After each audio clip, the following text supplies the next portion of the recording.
सो रही है? जी सो रही है। ये दूध पीते ही फौरन सो गई। माशाल्लाह।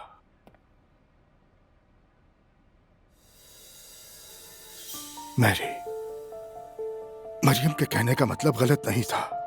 हाँ मैं समझती हूँ। शायद उसके कहने का अंदाज जरा सख्त हो, लेकिन वो हमेशा एलिफ के भले का ही सोचती है। मतलब कि वो एलिफ के लिए कुछ करना चाहती है।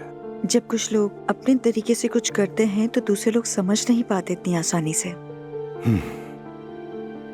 हाँ, दिल तो उसका भी साफ है। अगर आप कल एलिफ को लेकर मरियम के साथ चली जाएं तो अच्छा होगा। ठीक है अब्दुल्ला साहब, मतलब अगर वाकई इतना बड़ा मसला है तो चली जाती हूँ। प्लीज आप नाराज मत हो, जरा समझिए। मैंने लोगों की बातों से नाराज होना छोड़ दिया है अब्दुल्ला साहब। शुक्र है मैं बातें दिल में नहीं रखती। मैं कल चली जाऊंगी। आपका शुक्रिया। चलें, शब बखैर। आपको भी।